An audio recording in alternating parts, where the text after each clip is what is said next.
eu sou a Manola. Estamos aqui com um novo episódio do Que Não Saia Daqui. E hoje com essa convidada ilustre, essa atleta maravilhosa, Daniela Hipólito. Muito obrigada por ter vindo.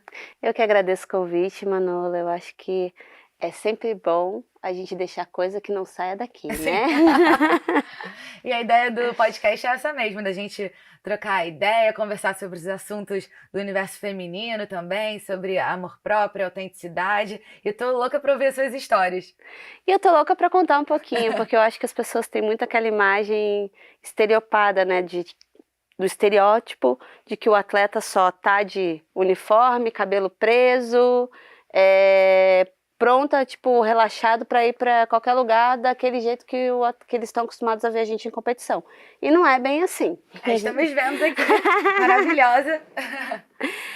Tem razão, porque a gente vê o atleta na TV, né, fazendo aquele esporte, mas tem toda uma vida além disso, né?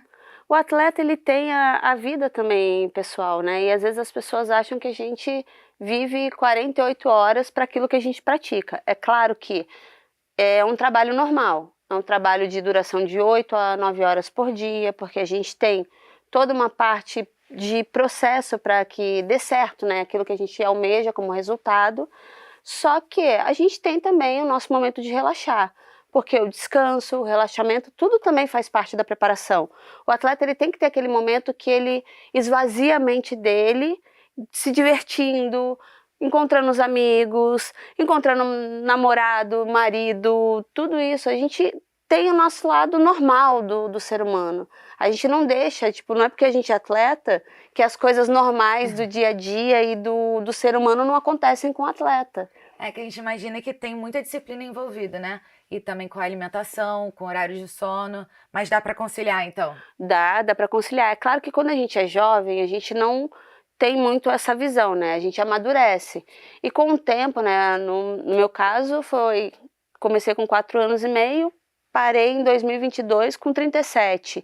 Então eu aprendi que tem um momento que você pode fazer tudo aquilo que você gosta. Só que você tem que ter a consciência. Você não dá para você sair de domingo a domingo. Imagina. Mas você pode, numa quarta-feira, quando você é fã de algum esporte que você quer assistir, dá para ir na quarta-feira, você vai lá, assiste o que você gosta e volta. Não dá para você ir assistir e ficar até altas horas. Então você vai ver, por exemplo, um jogo de vôlei. Você vai, assiste a partida de vôlei, acabou a partida de vôlei, para casa. Ah, você perdeu 1 hora de sono, 2 horas de sono nesse dia? Chega no dia seguinte, vai para o treino de manhã, no período de descanso, dorme essas 2 horas. Então, dá para conciliar tudo, dá para fazer as coisas. Ah, você vai deixar de jantar com o seu namorado durante a semana porque você tem treino? Não, não precisa ser obrigatoriamente assim. Mas você tem que saber que não dá para você ir jantar com o seu namorado e prolongar a noite. Uhum. Então, tem que ter a consciência. Uma questão de equilíbrio e prioridade. E talvez botar na agenda também esses momentos de lazer para dar tudo certo, né? Sim, você tem que colocar na agenda porque, assim, é importante. Eu sempre fui muito elétrica, então, mas eu nunca fui fã de balada. Eu gosto, sim, de ir com os amigos, música ao vivo, tomar meu vinho, porque as pessoas acham também que atleta não bebe, e é outra coisa que as pessoas colocaram na cabeça que não existe. Gosto de beber meu vinho, gosto de conversar, mas balada não é muito meu. Eu gosto de um teatro, gosto de um cinema, amo show, então assim, essas coisas eu gosto de fazer. E eu nunca deixei de fazer, só que tinha momentos e momentos. Quando você está em plena preparação para uns Jogos Olímpicos, faltando 1 mês para os Jogos Olímpicos, você não vai dar a bobeira de ir para algum lugar e atrapalhar o seu treinamento. Então, sem contar que deve correr o risco de, digamos, numa festa, você acabar podendo se machucar, ou imagina, perto de uma competição. Como é que é o preparo antes da competição das mais importantes? A gente primeiro que tem um calendário do ciclo, né? Você já tem mais ou menos programado o ano que é a Olimpíada. Então você tem um ciclo que você programa. E no calendário anual, porque todo final de ano você recebe basicamente o calendário do ano seguinte. Então o técnico, ele já pega e faz toda uma programação. Até de competições que você não vai competir tão bem, que faz... Sim, porque o atleta ele não consegue se manter o ano inteiro, 12 meses, no pico. Você tem que ter os altos e baixos do treinamento e das competições. Então você seleciona durante o ano quais são as competições mais importantes. Vamos supor, esse ano, que é ano de pré-olímpico para muitas modalidades e ano de Jogos Pan-Americanos. Então, quais são as duas competições principais do ano? Pré-olímpico, que classifica para a Olimpíada, e os Jogos Pan-Americanos, porque é a competição mais importante da América. Uhum. São essas duas competições? Quais são as datas da competição? O Mundial está sendo agora e o Pan-Americano vai ser em novembro. Então, peraí. Outubro e novembro. Você tem que ter pelo menos uma semana de baixa para você conseguir estar de novo no alto lá no Pan-Americano. Ai, que interessante. Então, até a semana, assim, entre um e outro, para você descansar mais ou se cobrar menos, como é que é? É um momento assim, não é que você deixa de treinar, mas o treinamento reduz um pouco, porque você tem que ter esse momento de baixa para poder subir de novo. Senão você vai ficar cansado. Então, por exemplo, só que aí o técnico, por exemplo, para o Mundial. O Mundial a gente teve de janeiro agora para se preparar. Tá. Claro, tem as competições nesse meio, tem a etapa da Copa do Mundo, tem brasileiro, que é quando as atletas competem pelos clubes. Então, isso tudo você tem que ir programando. Mas, por exemplo, no brasileiro, vou dar um exemplo das nossas atletas mais recentes, que é a Rebeca e Flávia. No brasileiro, elas não competiram todos os aparelhos, elas foram poupadas no brasileiro, porque o mais importante era agora. Isso tudo é programado, não é nada sem programar. E junta, né? Junta a equipe multidisciplinar, porque aí na equipe multidisciplinar ela acompanha agora os treinamentos, fisioterapeuta diariamente, sim. O médico, pelo menos 2 vezes por semana, ele vai assistir um treinamento, então ele senta ali do lado do fisioterapeuta e assiste o treino, porque isso é importantíssimo. O médico conhece agora da modalidade que ele está cuidando. Não é simplesmente ele ser especialista no esporte, mas não conhecer da modalidade que ele está cuidando. Mas o médico é um clínico geral? Não, ortopedista? ele é de esporte. Então é ortopedista e dentro da ortopedia tem os seus especialistas. Só que tem o médico-chefe que olha todo o treinamento. 2 vezes por semana. É a mesma coisa, nutricionista.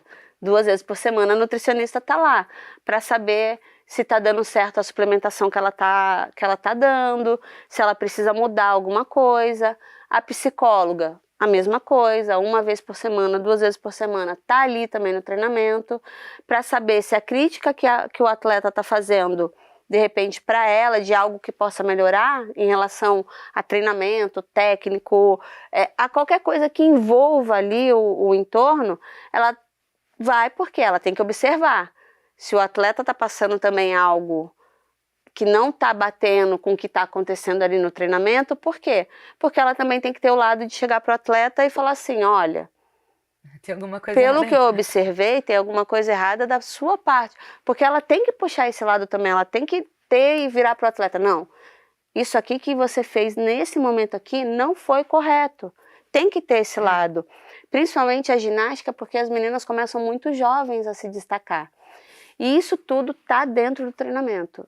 O COB hoje tem uma parte muito importante de exames que a gente precisa fazer antes de iniciar a pré-temporada. Então, ele tem uma parte de exames agora muito específica de cada esporte, implantadas no Comitê Olímpico Brasileiro. Isso tudo ajuda para a evolução e para a gente ir em busca de mais medalhas olímpicas, e não só no esporte que eu representei durante muito tempo, mas no modo geral. E você vê muita diferença de quando você começou para agora, com esse cuidado assim que você está falando da equipe? Faz muita diferença você ter uma equipe multidisciplinar que cuida do atleta e que se especializa cada vez mais. Para você ter noção, para as meninas, até a ginecologista é especializada na parte de esportes. Olha só. Porque é diferente a questão, principalmente para a mulher quando treina, quando compete. Então a gente tem a ginecologista, que é a Tati, e depois que eu, mesmo parando a ginástica, eu continuo me tratando com ela. Ela vem muito forte nisso, porque ela foi atleta de alto rendimento, sentiu a falta disso, de ter uma ginecologista que fosse especializada na parte de esportes, então ela foi para esse lado. Quando ela parou, ela se especializou numa coisa que ela sentiu falta quando ela treinava. Ai, que ótimo! E faz muita diferença o momento que a gente está no nosso ciclo para treinar. Eu faço yoga e aí tem algumas posições quando a gente está, uma fase da lua, né? Quando a gente está menstruando, não pode fazer. Como é que funciona para Na ginástica? ginástica não tem muito como a gente falar assim, ai, não vou fazer isso porque tô naqueles dias. Só que a gente tem toda uma adaptação. Por exemplo, eu me adaptava de que forma? Quando estava chegando próximo da competição, para não estar no meu ciclo menstrual na competição, eu não interrompia o ciclo menstrual. Ah, Só que eu não usava o comprimido, eu usava o silicone, que é o Nuvaring. Para mim foi a melhor solução. como é que é esse silicone? Não? Ele é como se fosse um arco de silicone. Ah, Você coloca como se fosse colocar a camisinha feminina e ele vai liberando os hormônios e deixa ela durante o mês e depois durante troca. 21 dias e 21 depois dias. troca. Aí, no caso, você já trocava por outros sem dar a Tirava, pausa. quando dava 21 dias, tirava um e colocava o outro, perto de competição. Mas no treinamento é um pouco incômodo. Imagina. Às vezes Porque, não, porque você às sente? vezes, não por maldade, mas principalmente quando você tem um treinador homem, às vezes ele não entende muito essa questão da parte da mulher. Então, às vezes é inibidor, né? Porque às vezes você está sentindo algo estranho, está sentindo o seu fluxo vindo e às vezes você fica com vergonha de pedir, às vezes para ir no banheiro, alguma coisa, e um constrangimento maior ainda de você ter a sensação que você está se sujando, porque a gente não tem o que fazer.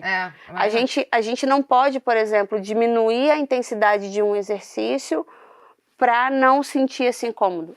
Na hora do treinamento você tem que fazer a coisa normal, porque a ginástica, ao mínimo de descuido, você pode ter uma lesão muito grave. Ai, imagina, a gente vê aquelas coisas na TV, é incrível de ver, mas é muito assustador também, porque parece que como você falou, um descuido, né, já até viu, tem filmes de terror, né, que mostra disso, é assustador mesmo. É porque a gente tem que ter muita atenção, mas eu acho que qualquer coisa que você mexa com o corpo humano, você tem que ter o cuidado, você tem que sentir, você tem que se respeitar. Então você tem que ter esse cuidado do respeito. Seja uma pessoa que se cuide para fazer o esporte como cuidado mesmo para a saúde, quanto um atleta de alto rendimento. Só que o atleta de alto rendimento realmente ele passa do limite, porque ele quer mais, ele quer mais, ele quer mais. E isso leva o ser humano a passar do limite, né? Não pode falar. E você tem que ter esse sentimento. E quando você vem numa preparação desde jovem para um processo de alto rendimento, você passa a ter esse conhecimento de sentir tudo isso. É muito, muito importante. E eu imagino também que deve ter muita cobrança, porque tá todo mundo que está competindo com você também indo nessa alta performance máxima. E a gente vê às vezes por corrida, né? É coisa de 0,01 um segundo que faz a pessoa estar em terceiro ou segundo, primeiro lugar, né? Tem uma cobrança, eu acho que a principal cobrança começa com a do próprio atleta, né? Porque ele quer ter o resultado. Mas a gente também tem que ter um entendimento e passar a fazer as pessoas entenderem isso, que nem sempre a medalha de ouro significa ser uma vitória. Significa ser, claro, você ganhar, você subir no pódio é muito legal. Mas às vezes a pessoa melhora a marca dela. Isso já é uma vitória. Só que a gente está acostumado sempre com a questão só de ganhar, ganhar, ganhar, ganhar. E não é assim. É importante. Toda medalha, imagina, você tem aí o mundo todo treinando com um objetivo. E você é um dos 3 medalhistas. Gente, é muita gente para só aquilo, né? E eu acho que dá pra gente conscientizar mais as pessoas disso.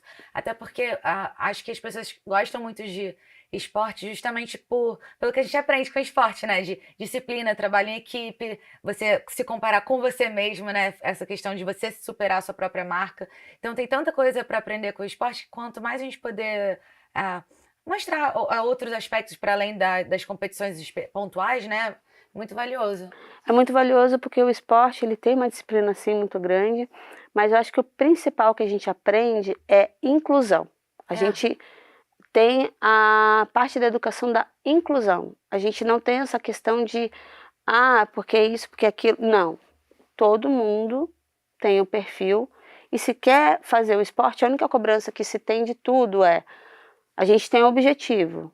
Por mais que a ginástica seja um esporte individual, sempre tem o objetivo da equipe ir para a Olimpíada. Então, ou tá com a gente ou tá com a gente. É isso que o esporte ensina. E ensina também não só isso. O mais importante do esporte não é você ser um campeão olímpico. É muito importante você ser um campeão olímpico, mas o mais importante é o que você aprendeu nessa caminhada do esporte. É você sair dali um campeão também para a vida. É você sair dali consciente que através da história que você construiu, você pode passar isso adiante, ser um exemplo para uma criança e palestrar sobre isso, contar a sua história, mostrar para as pessoas que é possível quando você tem um foco, uma disciplina, quando você quer um resultado e que você vai atrás do seu sonho, que você tem como realizar isso. Só que você tem que estar disposto a passar pelo processo, você tem que estar disposto a passar pelos obstáculos, você tem que estar disposto a receber vários nãos. Você tem que entender que você vai encontrar um monte de gente ali, isso e mais isso é no dia a dia. Se você pegar o que acontece com o atleta, acontece com todo mundo. Só que o atleta ele aprende a talvez a lutar pelo que ele quer de uma maneira diferente, que é você vai até o seu limite para conseguir o sim. Quando você vê que realmente não deu para conseguir o sim por aquele caminho, você muda a rota. Sucesso é uma jornada, não é um destino, né? É uma jornada. E o mais importante do sucesso é o que você faz com o sucesso que você teve a oportunidade de ter. Você usa aquilo para o bem, você usa aquilo para o mal, você usa aquilo para mostrar para as pessoas como exemplo, ou você usa para simplesmente as pessoas olharem para você, para ser desse jeito eu não quero ser. Então, o mais importante é o que você faz com o sucesso que você teve a oportunidade de ter. E o que você faz, Daniele? Eu procuro ser exemplo principalmente para as crianças. Eu acho que é importante você ter essa consciência. Não só consciência de que, eu sou um exemplo como campeã. Não. Aquilo que eu construí com o esporte é importante para dar para as crianças que se espelham em mim falarem assim, não, a gente pode. Mas e o que eu faço com isso? Qual é o exemplo que eu dou fora dali do ginásio? Como pessoa. Um todo, né? É você mostrar que você tem que ter empatia pelas pessoas, você tem que ter o respeito pelas pessoas, você pode não concordar com aquilo que a pessoa fala, mas você tem que respeitar aquilo que a pessoa está falando. Sim. Então, e eu vejo que hoje em dia você tem muito isso invertido. A gente acompanha, por exemplo, quem não gosta de acompanhar um reality show? É verdade. Só que eu vejo que os valores estão muito invertidos quando você passa um reality. Então, assim, eu sou a favor do entretenimento. Eu acho que tem que ter o entretenimento. Mas até que ponto você passar do ponto é bom o entretenimento? Porque acho que as pessoas estão muito focadas com números e não é isso que impressiona as pessoas no final das contas, né? Valores, caráter, o seu posicionamento no mundo sempre vai impressionar e sempre vai valer muito mais do que qualquer audiência, né? As pessoas fazem cada coisa só para chamar atenção vazia, de forma vazia, né?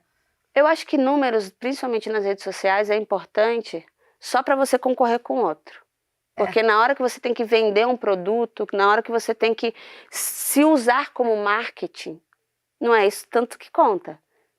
Tem outras coisas que passam mais credibilidade do que o número em si, né? Porque que adianta você ter vários números, aí você é chamado para fazer uma palestra na empresa e você não atende o contratante como o produto que ele te contratou. Você vende uma coisa que você não é. Aí você nunca mais vai ser chamado, né? No marketing digital, o pessoal fala muito disso, de que você não tem que se preocupar em ter muitos números, você tem que se preocupar em captar as pessoas certas para o que você está se propondo a fazer. E faz muito mais diferença. A gente vê alguns influenciadores muito grandes que aí quando vão querer vender um produto ou criar um produto, não converte, porque não tá claro o propósito dele, né? O que ele tá fazendo ali. Não falando dessas coisas, mas, por exemplo, eu tive um exemplo agora do reality que está acontecendo. A menina que foi eliminada, ela não entendia de quase nada. Tipo assim, era um rostinho bonito vendendo no YouTube. Tipo assim, aquilo que todo mundo gosta, todo ser humano gosta de ver, uma beleza que só vende a beleza. E não é isso, gente. Quando você passa a ser um influenciador, você tem que ter o conteúdo para falar. É o que eu falo, eu não sou influenciadora. Mas você influencia também, né? Mas eu influencio, mas eu procuro influenciar pelo lado daquilo que eu faço. Sim, mas que esse é o principal. É o principal. Aí já me questionaram isso. Será que você não é influenciadora? Eu falei assim, olha, eu não considero influenciadora. Porque eu gosto de dar um exemplo sem forçar uma coisa que eu não sou. Eu vejo até por um outro lado, porque no fundo todos nós somos influenciadores, no sentido que a gente influencia as pessoas que estão à nossa volta. Quando a gente consegue influenciar pelo nosso exemplo como pessoa, independente de quem está vendo, é o melhor dos mundos. Mas quando a gente conversa com os nossos amigos, a gente está dando nosso pitaco, a gente está influenciando. Então, o que muda é o tamanho da responsabilidade. Eu acho que... Mas é que eu acho que eu considero a responsabilidade que eu tenho como eterna atleta, né? Sim. Eterna ginasta. É aquele exemplo de que humildade, eu acho que é o principal de tudo. Sim, com certeza. Você, para continuar conquistando aquilo que você almeja, não adianta porque você apareceu na TV, esquecer tudo que você passou e começar a ser uma coisa que você não é. Porque de uma hora para outra, as coisas convertem, as coisas mudam. E ninguém consegue ser um personagem 24 horas do dia. Ninguém. Então é muito melhor você ser o que você é e entender que vai ter gente que vai gostar de você, vai ter gente que não vai gostar de você, vai ter gente que vai falar bem, vai ter gente que vai falar mal, mas tudo isso é como você vai receber isso. E o seu autoconhecimento para saber quem você é e se você tá sendo honesto com quem você é, né? Porque, digamos, tipo, você falou, vai ter gente que vai gostar de você, gente que não vai gostar de você. E tomara que as pessoas que não gostem de você, não gostem pelo que você tá se posicionando e você tá, tipo, com convicção com aquilo que é realmente alinhado com a sua verdade, com a sua essência. Porque senão a gente pode acabar agradando uma pessoa sendo uma pessoa que você nem é de verdade e atraindo gente que, no fundo, você nem queria atrair, né? Exatamente. E assim, você tem que ter o cuidado porque, claro, isso é do ser humano. Vai ter ser humano mesma coisa. Você deve receber, às vezes, uma crítica de uma pessoa que nem conhece seu trabalho. Sim. Vem falar uma coisa. Se você perder a cabeça com essa pessoa, você vai estar dando palco para ela. É claro que ninguém tem sangue de barata para também, às vezes, ver uma crítica que é desrespeitosa e você não se posicionar de uma forma educada. Como é que você tem de lidar quando acontece alguma crítica, um hater? Olha, a última vez que eu lidei com isso foi logo que eu tinha saído eu acho que da minha 4ª internação, que a minha família estava passando por um momento assim, porque na verdade eu estava ali internada, mas a família toda passa junto, né? E eu fiz uns vídeos explicativos, porque são coisas que eu passei que muita gente às vezes, como eu, não tem noção de que pode virar uma coisa tão grave. E aí, só que às vezes a pessoa também, as pessoas olham ali o negócio, mas muita gente tem preguiça de ver o negócio até o final. E já quer comentar, né? E nem viu. E nem viu. E aí teve uma das pessoas que não olhou o vídeo, mas só perguntou assim, o que aconteceu? O que você teve? E aí teve uma seguidora, e já uma senhora, devia ter lá seus 60 anos, eu acho, frescurite aguda. Mentira! Aí eu falei, não vou responder. Aí daqui a pouco ficou isso na minha cabeça, mas cara, é uma coisa que você passou um momento delicado que não foi um momento delicado só para você, mas foi um momento delicado para sua família. Isso aqui que ela está fazendo é uma total falta de respeito. Total. E aí eu fui muito educada, eu falei, olha, não foi uma frescurite aguda, eu não sei se você tem mãe, pai, filho, filha, eu não sei como é que é o estado da sua família, mas para você falar que é uma frescurite aguda, você tinha que ser uma pessoa muito próxima a mim e ter visto o que eu passei e chegar a essa conclusão. Como eu imagino que você não conheça o meu dia a dia, não tenha nem sequer talvez visto O vídeo, né? o vídeo, eu só peço que você seja mais educada porque eu quase morri. E imagina minha mãe lendo um negócio desse. É verdade. Aí ela falou que tivesse morrido. Que isso? Aí eu falei, cara...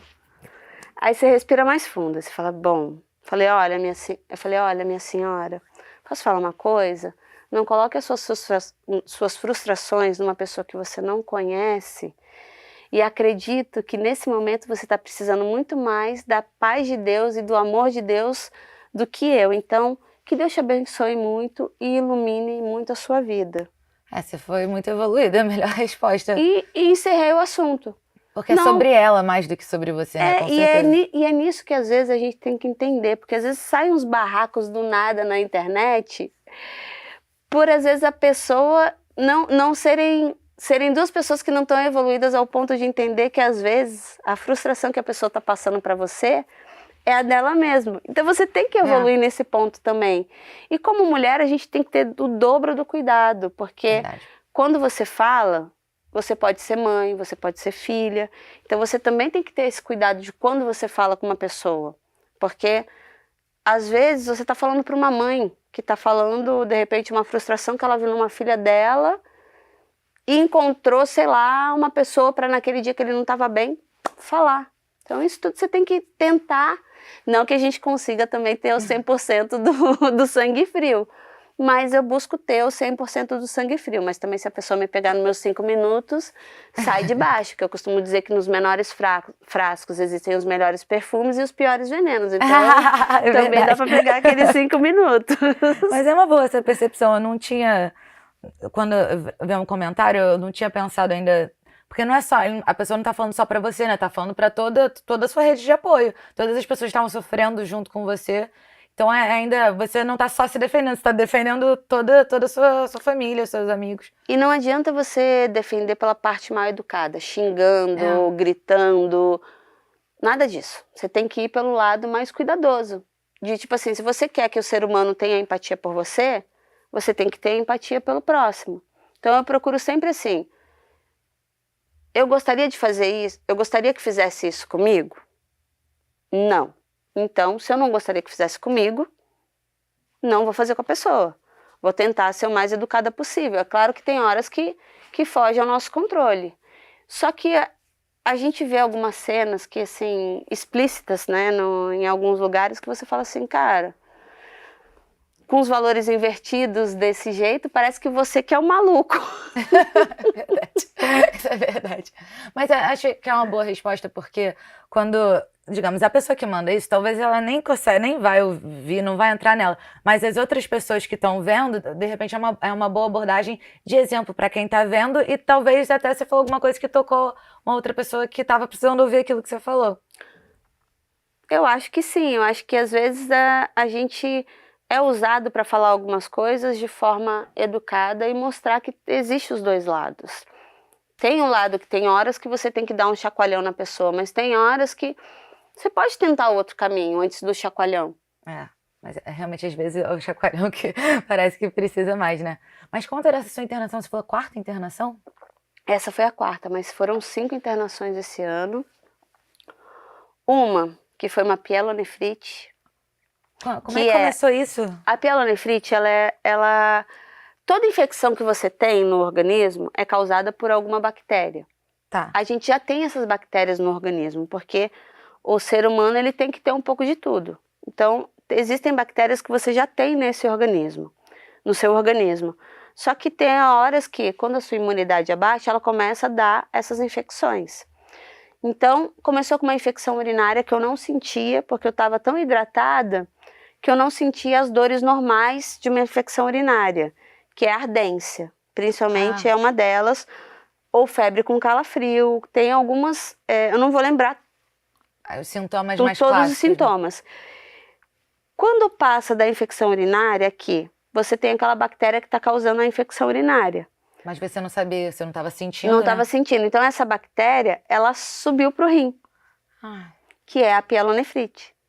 E quando eu cheguei, quando eu fui para o hospital, foi porque nem água parou no meu organismo. Como assim? Qual foi o sintoma então que você teve? Eu só tive vômito e febre, só que mesmo assim, a febre não era uma febre com calafrio. Ah, Era febre. E aí eu falei assim, bom, pode pode ser qualquer ser coisa. qualquer coisa, mas nunca passou pela minha cabeça que fosse uma infecção.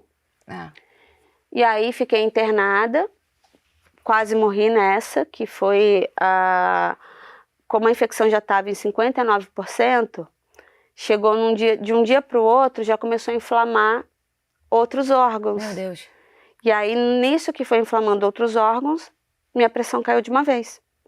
Isso você estava no hospital? Quando Tava isso no aconteceu? hospital, tava na semi-intensiva, fui parar no CTI. A sua sorte foi que a sua pressão caiu, você já estava com... Já estava monitorada. Mas mesmo assim, foi um susto para todo mundo. Nossa. E aí, foi uma correria.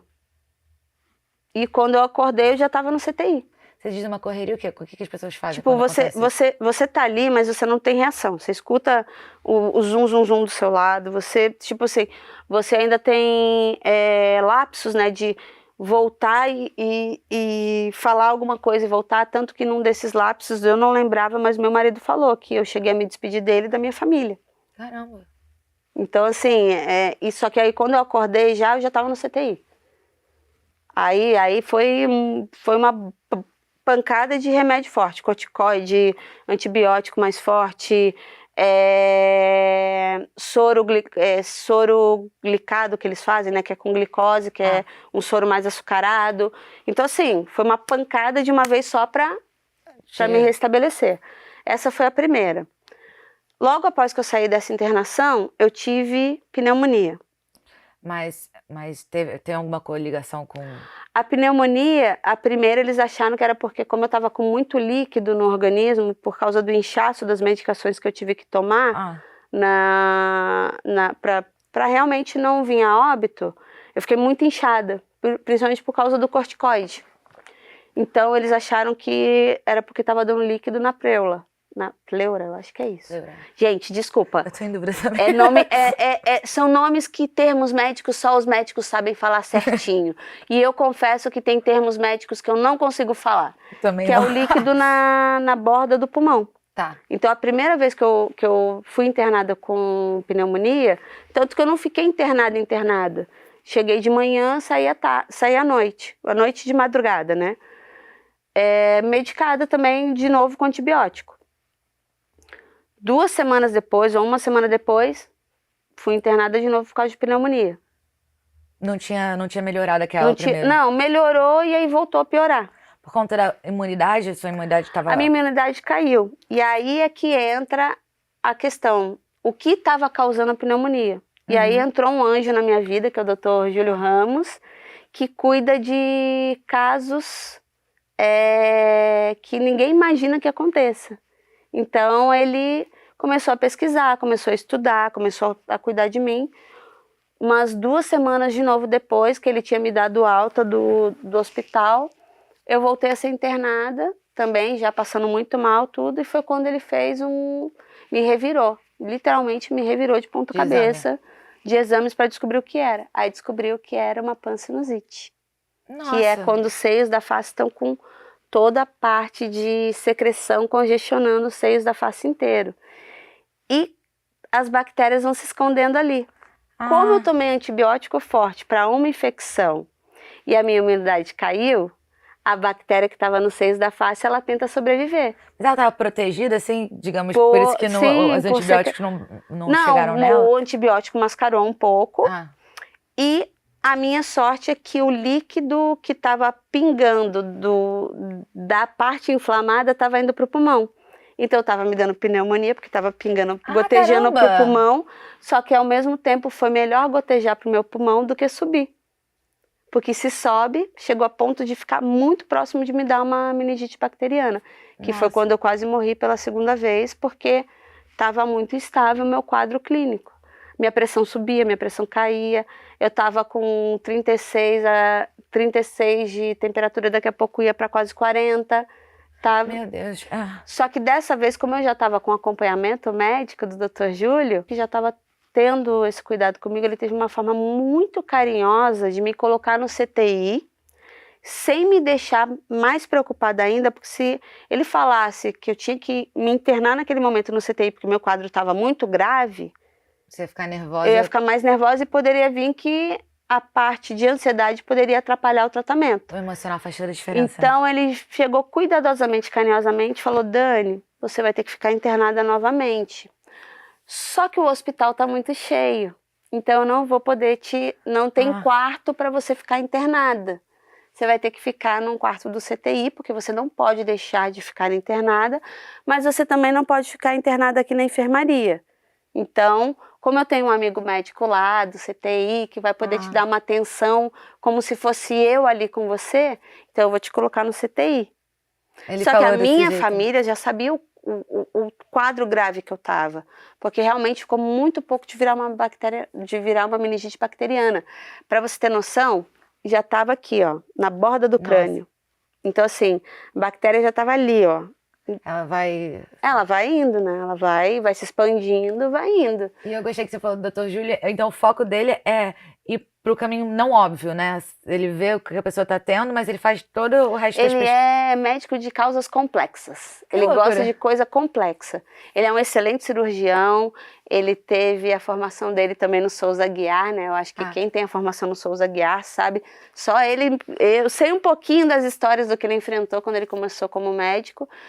E é um clínico de cirurgião, ele é cirurgião com robótica. Então, assim, para você ver como ele é um cara preparado para isso. E entrou na minha vida como um anjo, entrou como um anjo da família. Então, sempre que eu tenho a oportunidade de elogiar o trabalho do Dr. Júlio Ramos, eu elogio. E ele cuida também de uma parte muito legal no consultório dele, que é o hormônio. Ele cuida da parte hormonal. Então, ele junta tudo isso para conseguir, e ele nunca vai pelo caminho óbvio quando tá essa coisa de que tá internando direto, tá com pneumonia, mas a pneumonia não vem do nada, então o que tá causando, então ele vai muito por esse lado. São alguns sintomas, podem ser qualquer outra coisa. Mas aí você falou, essa seria a 4ª internação, então. Essa seria a 4ª internação. A 5ª internação foi... A gente, na 4ª internação, quando ele fez um exame que me virou dos pés à cabeça, a gente já sabia que tinha um cálculo renal ali. Na 4ª? Na 4ª. Só que a gente conversou pelo seguinte: Dani, você acabou de passar por um processo cirúrgico. Eu não vou fazer você com 2 meses de cirurgia passar pelo outro processo cirúrgico. Até por questão de anestesia também? Por tudo, né? Então, aí ele esperou mais um tempo. Só que quando a gente foi fazer o check-up da cirurgia dos seios da face, um dia antes eu tive febre com calafrio e no dia seguinte eu acordei nauseada e com febre com calafrio. Como eu já passei também a ficar mais atenta com outros sintomas que não sejam sintomas comuns, e mesmo quando é algum sintoma comum, hoje em dia eu já mando mensagem para ele, porque eu sei que eu tô tendo que ter um cuidado muito maior agora, por todo o processo clínico que eu tive esse ano de internações. E aí, a gente desceu, fez os exames de sangue, urina, tudo desceu para fazer a tomografia dos seios da face para ver como é que estava a recuperação cirúrgica. A gente saiu todo faceirinho de lá, os dois comemorando que tinha melhorado já bastante a questão dos seios da face. Aí a enfermeira me virou assim, quando a gente subiu para esperar o resultado dos outros exames: vou conduzi-la para um leito mais confortável. Aí eu: Dr. Júlio, eu não quero ficar internada de novo. Aí foi ver, estava já com infecção urinária. E aí, como eu posso falar a rede que a Rede D'Or tem infectologista, que vê mais cuidadosamente quando o paciente tem mais de um caso de internação por infecção, eles já começam a ficar mais atentos. Porque também tem que ter o cuidado de não ter infecção hospitalar. Então, isso tudo eles já começam a ter o cuidado para também não ter o risco de infecção hospitalar. Porque o hospital bom é aquele que não tem infecção hospitalar. Sim, com certeza. Eles falam, eles ali, médicos, os enfermeiros, eles falam isso, que hospital bom é aquele que não tem infecção hospitalar. E só que aí tem o infectologista que fica lá. E nessa última vez, eles começaram também a pesquisar o que estava causando a infecção urinária. acabou descobrindo que a bactéria, ela encontra lugares para se esconder. Então ela estava escondida no meu cálculo renal. Ah, meu Deus. E aí eu tive que fazer... Vai descobrindo cada Vai vez mais descobrindo. coisa. Eu falei, mas tomara que já tenha descoberto tudo, como eu fui revirada dos pés à cabeça, que não tem mais Agora nada. já achou, né? Chega de hospital por uns bons anos, não é um ano não, são bons anos. Sim, Falei, eu só quero voltar agora pro hospital para ir pra maternidade. Só. Pra mais nada. E agora você tá... Como é que você tá se sentindo? Tô já, faz um mês que eu já tô recuperando, né? Fazendo acompanhamento. Acabei de fazer um outro exame de sangue, já tá tudo correndo com os conformes. Então, graças a Deus. provavelmente daqui 15, 20 dias eu faço a outra bateria de exames. Tô devendo em neurologista, isso aí é uma coisa que eu tenho que fazer, tem que ter o cuidado, tem que ter o acompanhamento do urologista, porque foi um cálculo, né? E não foi um cálculo pequeno, mas a minha sorte é que eu não tive a dor do cálculo, porque meu cálculo ele não se mexeu, ele só estava ali, porque ele estava muito grande. Ele falou, mas também se esse cálculo grande resolvesse se mexer, você tava danada. Você foi muito guerreira, Daniela, e além de ter tido a sorte, né, de ter o médico e todo o apoio. E é uma coisa que eu falo hoje para as pessoas, depois de ter passado por tudo isso, é importante sim você ter pelo menos um clínico geral para fazer um acompanhamento, é importante você fazer os check-ups, porque a saúde, cara, foi de uma hora para outra, eu quase vim a óbito 2 vezes, então assim, foi uma reviravolta na minha vida, e que para mim como atleta, que a gente precisa estar constantemente fazendo palestra, fazendo as coisas para que a gente se mantenha, né, financeiramente, para mim foi uma outra coisa que eu estou passando agora, mas que é muito menor do que o que eu passei como saúde. Mas teve que dar uma pausa na sua vida. Tive que dar uma pausa, eu acho que de 2023, metade do meu ano basicamente foi nesse processo de hospital. Você focou 100% na sua saúde, né? Não Sim, hoje em dia eu falo, minha prioridade é minha saúde, então assim, dependendo do que for, se eu não estiver bem hoje, eu fico na minha casa, já entro em contato com o Dr. Júlio, a doutora Janaína também, que foi a minha cirurgiã, Janaína Kopp, que foi a minha cirurgiã otorrino, que também é excelente você ter um acompanhamento, principalmente se você já tem tendência ou se você já tem sinusite, fazer um acompanhamento com o otorrino, porque a sinusite, gripe mal curada, ela pode levar uma pansinusite, que foi o caso que eu tive, e a pansinusite virar algo pior ainda. Então assim, tem que fazer, se você pode, faz um acompanhamento.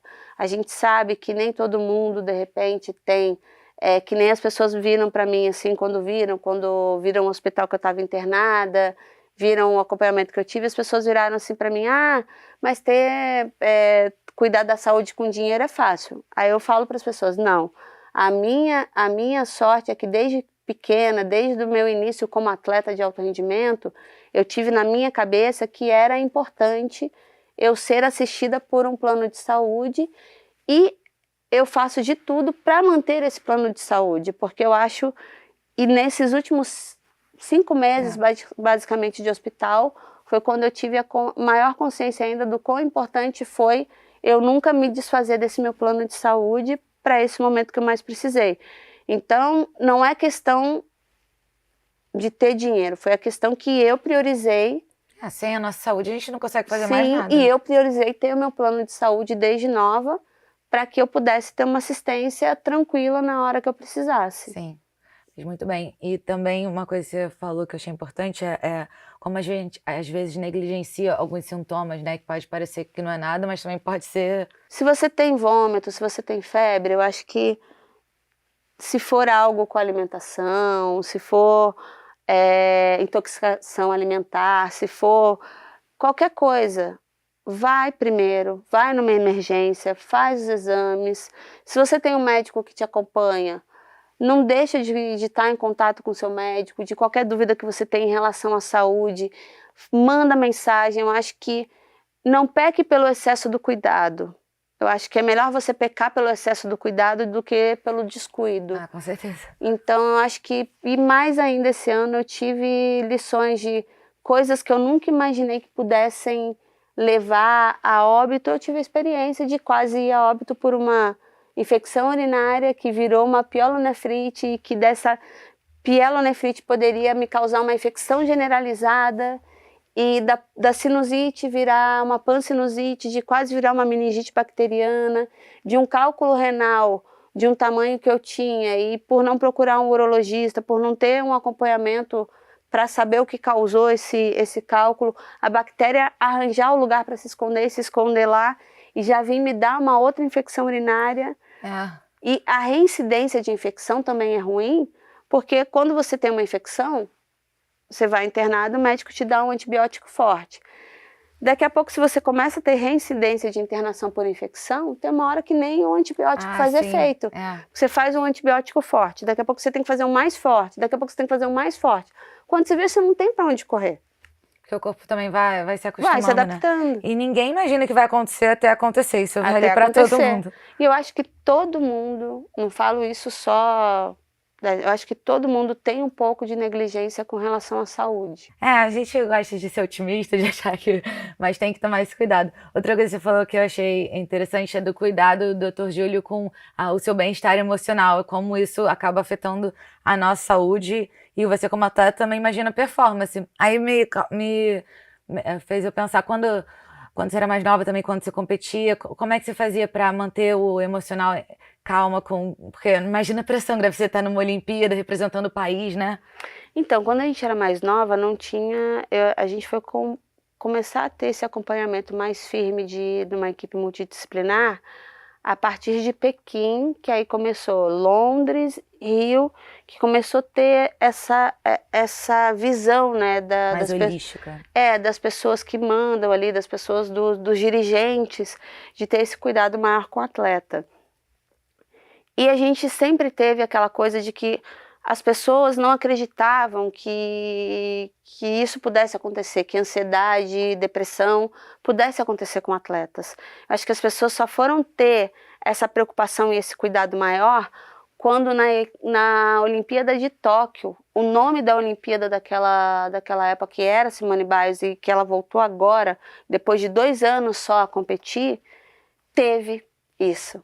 Foi um grande marco, né? Foi um grande marco. Então as pessoas começaram a entender o quanto é importante se cuidar do atleta e não o levar para um lado ruim, porque ansiedade, todo mundo pode ter ansiedade. Eu que fui uma pessoa sempre otimista, sempre tudo, tô tendo que ter agora esse cuidado de estar com o acompanhamento do Dr. Júlio. Não tenho vergonha nenhuma de falar, tendo que tomar remédio para ansiedade, porque foi uma coisa muito atrás da outra, em sentido de ficar dentro do hospital. E quando você fica no hospital, você não pode sair dali de onde você está.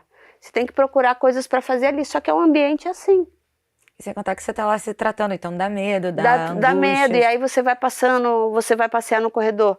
Você vê a correria, às vezes, de emergências, de tipo assim, de você às vezes ver o médico passando ali, tipo, até chegar na UTI, fazendo realmente massagem cardíaca, tudo. Então você acaba vendo algumas coisas ali que você fica impressionada. Então, assim, tem que ter esse cuidado, mas a gente teve também esse acompanhamento de psicólogo nesse período, então faz toda a diferença, porque o psicólogo ele está ali para te ouvir, mas está para te orientar também. Tive um trabalho de coach também que foi muito importante, porque o coach é um psicólogo diferente, né? Ele é um psicólogo que te ajuda a ver a sua vida profissional de uma outra forma. E uma coisa que eu acho muito importante, que eu acho que muitos atletas esquecem: você não vai deixar de ser atleta, você vai ser eternamente atleta. Mas você tem que se preparar para se reinventar. E como é que foi esse processo de se reinventar? Esse processo foi assim, eu acabei lendo o livro do nosso querido goleiro Marcos da seleção, no qual ele conta essa experiência dele de quando ele decidiu parar, que ele já não estava mais na seleção, mas ele estava só atuando pelo Palmeiras, e que ele decidiu parar, que foi muito difícil, porque ele meio que se viu sem chão, porque ele parou de uma hora para outra sem ter um preparo, sem ter, tipo, algo encaminhado do que fazer.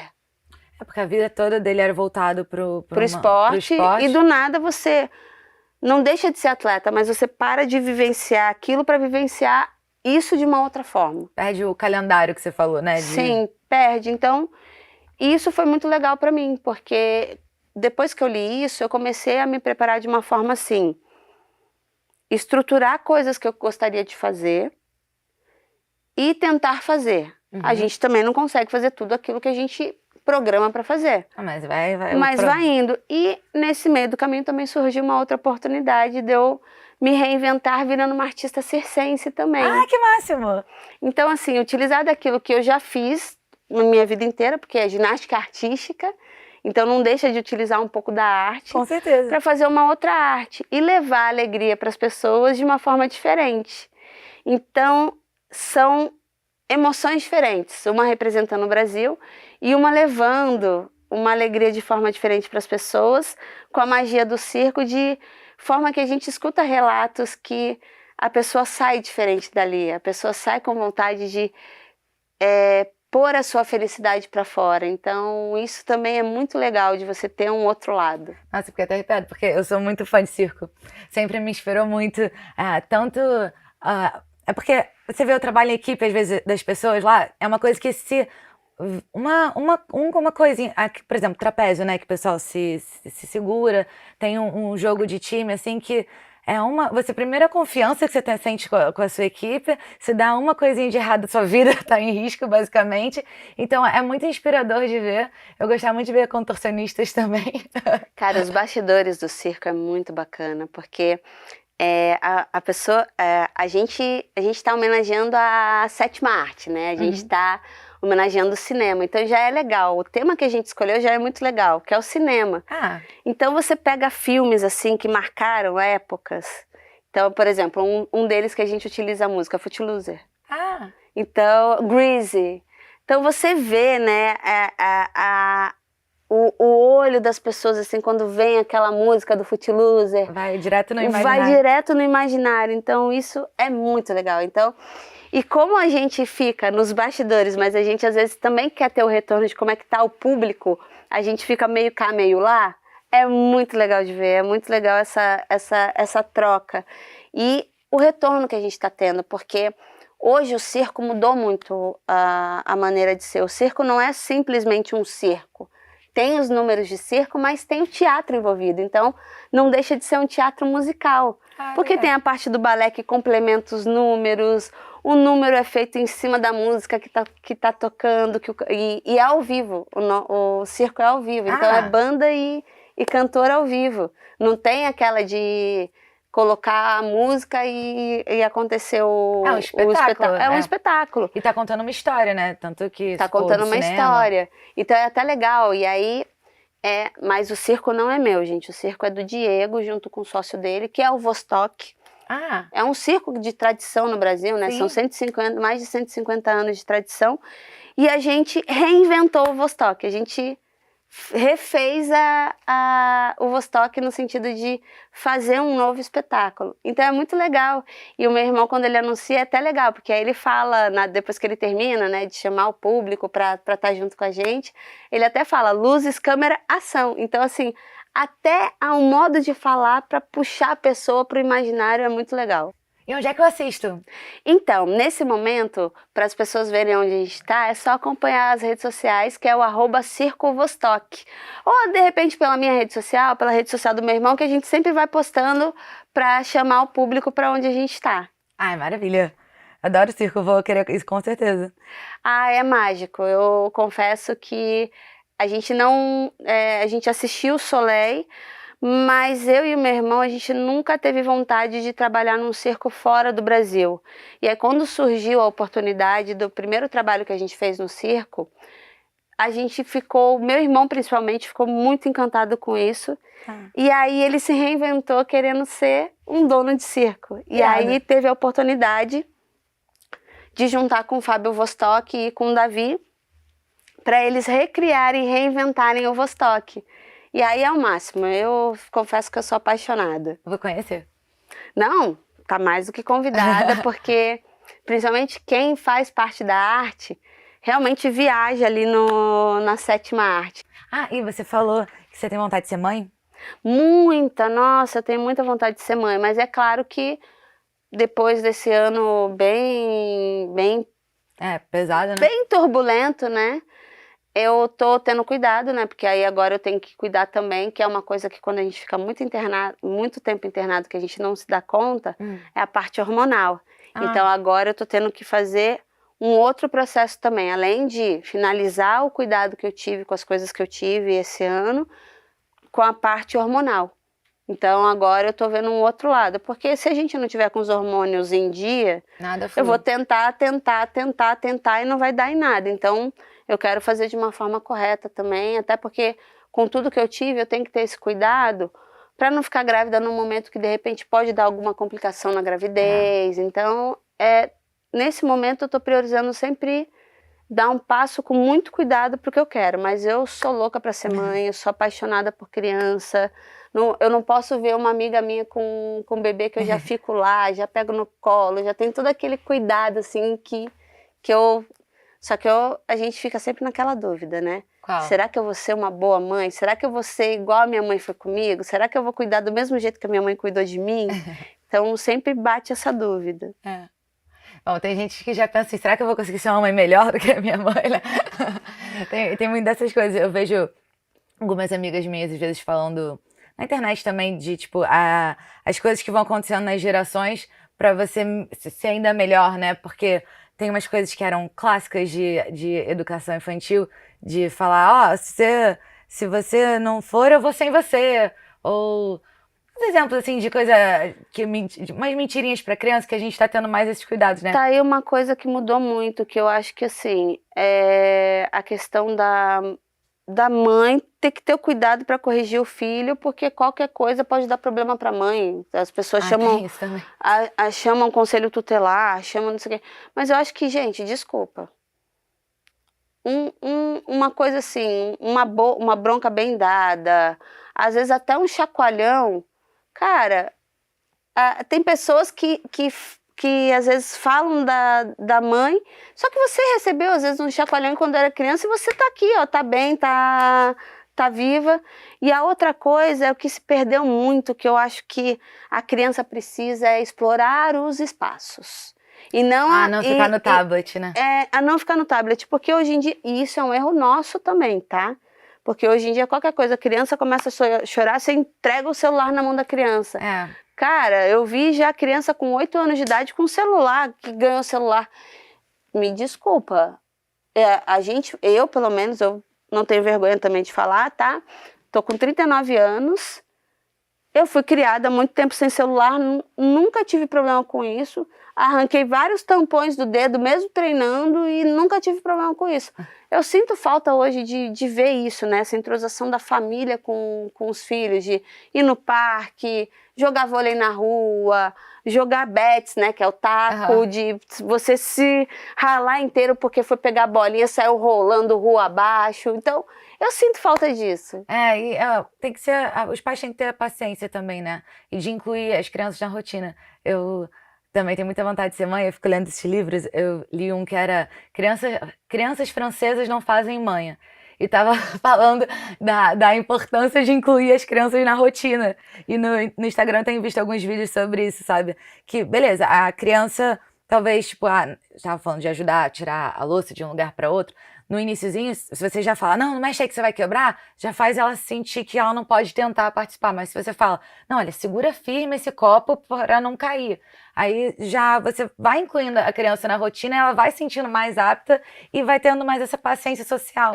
A pediatra dos filhos da minha prima, lá do Paraná, ela falou, não sei se é pediatra ou não sei se é homem ou é mulher, mas quando ela teve a primeira filha, que por um acaso, eu sempre falo isso pra minha prima, que ela nasceu no mesmo dia que eu falo que a minha prima foi a mãe, mas eu ganhei um presente eterno porque eu fui presenteada dela nascer no mesmo dia que eu.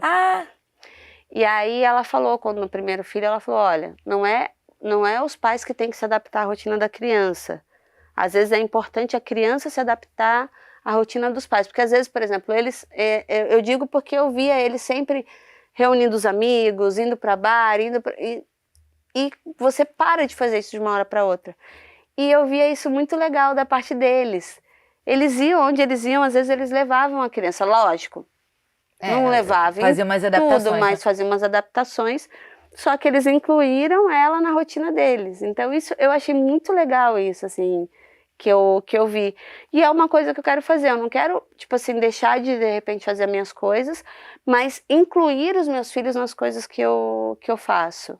Eu virei tia recentemente também.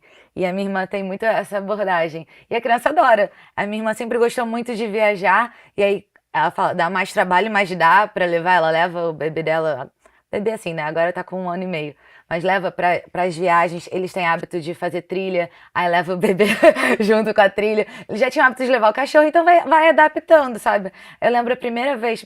Claro, os primeiros meses não tem jeito, você vai fazendo o que dá. Mas a primeira vez que ela conseguiu botar a bebê pra tomar um brunch com eles, tipo no sábado de manhã, ela sentiu assim uma mega vitória. E faz parte, porque ela tinha essa rotina com o marido e agora tá E tendo com a bebê. eu acho que é isso, né? Eu acho que, por exemplo, quando a criança quebra um prato, quando a criança quebra um copo, não é você dar bronca na criança, é você primeira coisa, falar pra criança, explicar pra criança que ela tem que ter cuidado pra não pisar ali, porque ela pode se machucar. Mas mostrar pra criança que isso é normal, que o adulto quebra um copo, o adulto quebra um prato. É só você explicar, olha, da próxima vez segura mais firme e tal, não sei o que, mas não sair brigando com a criança porque a criança quebrou o copo. Gente, desculpa, o que é um copo? Se fosse assim, se eu fosse na sua casa e quebrasse o copo, você não ia brigar comigo, né? Às vezes a gente vai ser mais grosseiro com uma criança que tá lá ainda aprendendo as coisas do que a gente seria com um conhecido, Outra né? coisa também que eu não gosto é a criança tá explorando os buracos que ela pode entrar, que ela pode, tipo assim, passar por baixo da cadeira, passar por baixo do... E o pai virar assim, para! Cara, deixa ela se descobrir ali, deixa ela... É melhor ela se descobrir brincando dessa forma do que ficar o dia inteiro jogando videogame. Então, assim, é que... Gente, não tô criticando, porque cada um tem sua forma de educar os seus filhos. Eu tô falando que a minha forma e o modo que eu penso e que eu vou tentar fazer para educar meus filhos é dessa forma. É deixando assim, claro, mostrando o que é certo e o que é errado, mas eu não vou brigar com meu filho porque ele tá subindo como eu escalava a porta de casa. Claro, cuidado. Mas se ele tiver essa vontade de escalar cara, eu amava subir assim eu também. a porta de casa. O que eu vou fazer? Eu vou tentar encontrar um modo de não brigar com ele, mas pelo menos ter o mínimo de cuidado. Cara, o que custa pegar um colchão da cama, pôr ali e deixar ele se divertir? Deixa ele subir, fica perto. Dá pra tentar sempre o meio termo. Eu lembro que uma época eu tava querendo me expressar pintando a parede. Eu comecei a escrever nas paredes do meu quarto e tal. Minha mãe não queria, assim, me censurar com isso, mas também não queria que eu deixasse as paredes todas pintadas, né? Aí ela falou, querida, olha, peguei esse quadro branco aqui, você faz tudo que você quiser nesse quadro branco. Então, mas ela não te bloqueou, ela não te podou. Porque às vezes quando me você... orientou pro lugar certo, né? Quando você poda uma criança... Às vezes essa criança leva esse bloqueio para o resto da vida. Então a questão não é bloquear, a questão é, você é adulto, você é maduro. Então é você que tem que encontrar o meio termo para ajudar a criança. Você orienta como ela pode fazer de forma boa, né? Ah, a criança gosta de pintar a parede? Cara, pinta uma parede de branco para a criança. Ó, essa parede aqui você pode fazer o que você quiser. Se você não gostar, a gente pinta de branco e você faz outra coisa. Você pode fazer isso. Você pode pegar uma parede pequena do quarto da criança e falar assim, ó, essa aqui você pode riscar. Sim. Essa aqui você pode fazer o que você quiser. Com giz de cera, com tinta. Essa aqui você pode fazer o que você quiser.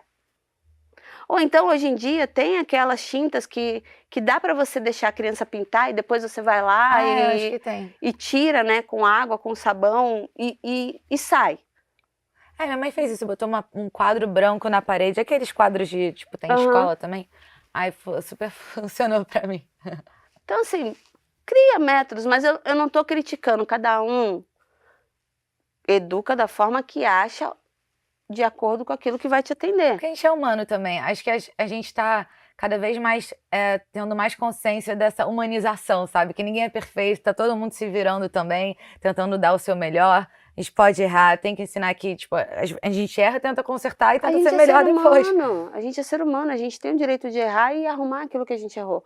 O que não dá para ser é a pessoa pegar a sua verdade como verdade absoluta e ficar naquela coisa que ela é reta, centrada, Aham. e é isso, é assim, tem que ser assim, e acabou. A gente, inclusive, cada vez mais que a gente pode ter uma conversa com pessoas que pensam diferente da gente, a conversa enriquece mais, né? Eu acho que as pessoas têm que entender que não é uma crítica. Eu tô falando que eu vou fazer dessa forma. Porque as pessoas têm aquela mania de pegar a sua verdade como verdade absoluta e é isso e acabou.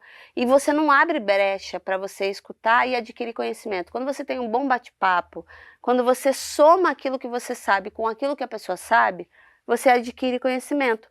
E o conhecimento você vai levar para o resto da vida.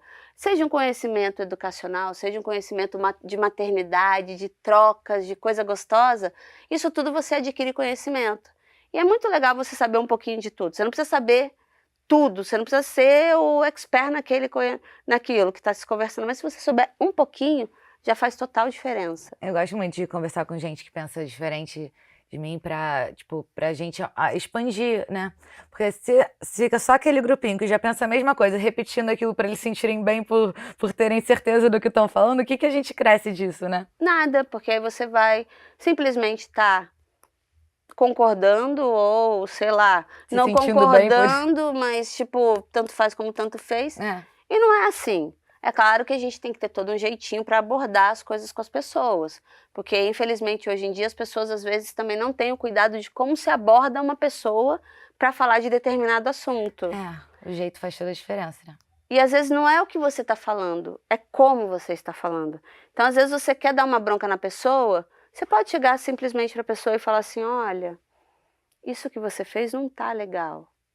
Ou então, olha só, isso aqui não é assim, que não. Eu tento usar a comunicação não violenta nas minhas relações, né? Eu vi uma vez que era pra criança, eu usei pro meu namorado e super funciona. Que é basicamente assim, a pessoa quer fazer uma coisa. Você quer que a pessoa faça uma coisa, mas ela não quer muito. Aí você tem que validar o sentimento da pessoa, tipo, eu entendo que você não gosta de fazer tal coisa.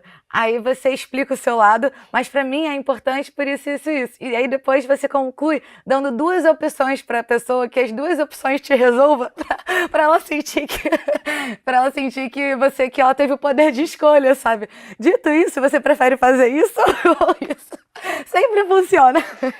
Eu acho que relacionamento é outra coisa que a gente tem que ter muito cuidado, né? E o que me preocupa muito é que eu que gosto de ver notícias, eu que gosto de estar acompanhando para saber um pouquinho de cada coisa que está acontecendo no nosso país e no mundo, eu tenho ficado abismada o quanto está tendo violência, né? O feminicídio, Ah, violência de relacionamentos, e não só relacionamentos homem e mulher, pessoas. sim. E eu acho que a gente tem que ter muito cuidado com isso. Eu, por exemplo, eu demorei muito para encontrar uma pessoa que hoje é meu marido, mas que é uma pessoa que entrou para somar comigo. Ele não é uma pessoa que me diminui, ele não é uma pessoa que me critica, pelo contrário, ele entrou para somar.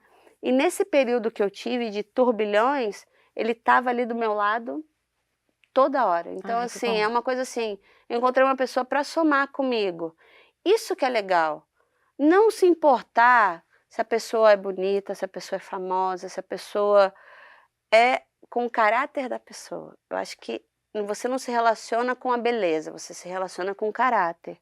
Então, às vezes a gente esquece, a pessoa é linda, maravilhosa, mas o caráter é podre. O que que adianta? É verdade, o caráter é o mais importante. E acaba que muitas vezes as pessoas que mais podem fazer mal pra gente são as que estão mais próximas, então tem que tomar muito cuidado com as pessoas que a gente escolhe. Eu agora também estou num relacionamento super legal com um cara que eu me sinto acolhida, que apoia meus sonhos, mas eu já caí em muita furada de cara, se mostrar incrível, aí você acha que, nossa, você tá super alinhada com os valores, e aí quando vê tudo que ele fala que gostava em você, daqui a pouco ele tá querendo tirar de você, né? Tipo, ele gosta que você é expansiva, que tem muitos amigos, daqui a pouco tá com ciúmes de todo mundo. Ou, gosta que você tem a alma de artista, daqui a pouco, não, não, você não é artista. Olha, no meu caso, eu acho que do relacionamento a mais ciumenta sou eu. Ah, é? Então, assim, desde o início. E ele me conheceu de uma forma que foi legal, porque ele também trabalha com arte, ele Ah, é bailarino e coreógrafo do Bochecha. ah, Então, ele também me conheceu dessa forma. Ele trabalhou anos com ele trabalha há 13 anos já com Bochecha, então ele trabalha com uma pessoa que tem quanto tempo, olha quantos anos o Bochecha está aí, né, É uma no carreira enorme. mercado, é uma carreira gigante. E ele conheceu um pouco disso. Então, assim, ele nunca me podou a roupa que eu coloco. Às vezes, pelo contrário, às vezes eu coloco uma roupa que eu fico mais incomodada que ele, e ele, tipo assim, short curto, saia curta, nada disso. Ele nunca virou pra mim e falou assim: troca essa saia, não vai com esse short. Pelo contrário, ele começa a me ver assim, que eu tô me olhando muito no espelho, ele: amor, você tá linda. Fala, você puxa saco. Você não vale, né? Mas eu vejo que tem esse lado, que ele nunca me proibiu de carnaval. Eu morando em São Paulo, ele morando no Rio. Amor, vou no bloco. Tá bom, amor, só me liga quando chegar, me avisa. Nunca me proibiu de fazer nada. Eu acho que nosso relacionamento, como a gente teve muito tempo à distância, a gente construiu na base da confiança. Então, isso que eu acho incrível. Há quanto tempo vocês estão juntos? Tô há 9 anos com 9 ele. anos? Eu ia perguntar isso, porque acho que com as competições, muitas viagens, como é que funciona, assim, para se relacionar? Foi muito legal, porque foi à distância durante bom tempo. Agora a gente tá casado, tem 1 ano e meio, vai completar 2 anos que a gente tá morando junto, né? A pandemia, na verdade, terminou, casou a gente, né? Porque a gente já tava há 7, e aí veio a pandemia. Aí a pandemia meio que casou a gente. E tá sendo incrível, porque morando com ele, eu tô descobrindo que ele é até mais do que aquilo que ele mostrava para mim, como carinho, cuidado, respeito. Então, assim, tá sendo maravilhoso. Só que a gente sabe que nem todo mundo, às vezes, tem a sorte de encontrar pessoas que entendam. Aí você fala assim, mas é porque... E ele veio, para deixar bem claro também como o caráter é importante e como a educação faz toda a diferença.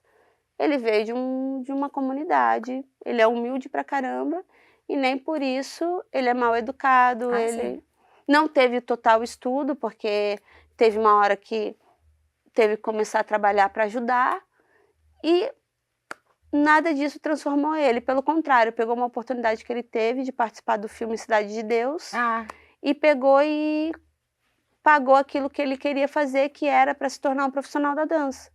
Pagou todos os cursos que ele precisou com o que ele recebeu do filme, mudou a vida dele, é professor de dança, trabalha hoje com Bochecha, e mostrou que não é porque vem de um lugar humilde que isso tornou ele uma pessoa agressiva, uma pessoa mal educada.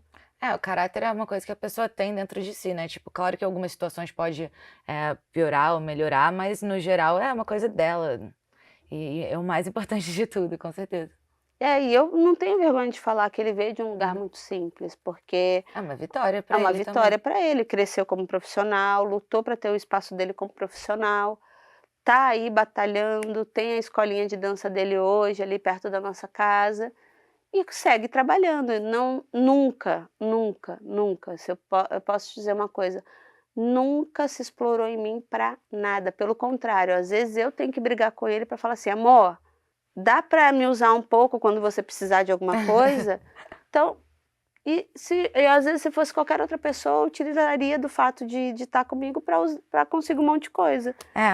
E ele não faz isso. E às vezes eu tenho que falar para ele, fala que você está comigo, se eu posso ajudar você... Falei, a gente tá junto, a gente tá... Vocês são um time. A gente é um só agora. Tá precisando de mim para alguma coisa? Fala. A pessoa vai ver que você tá comigo, vai entrar na sua rede social, vai ver que você tá comigo. Então, mas nunca quis utilizar disso, que sempre consegui ele por ele, que eu acho incrível também. Bacana. E como é que vocês se conheceram? Favoritas da vida. Tá bom. Favoritas da vida. E olha, era pra ser mesmo, tá? Porque a única favorita que teve na época que eu morava em Curitiba, eu vi ele de longe, mas na época eu não falei nada com ele, só brinquei, zoei, tudo. Alguns meses depois teve um outro show de country lá em Curitiba, que o Bochecha era uma das atrações que não eram sertanejo.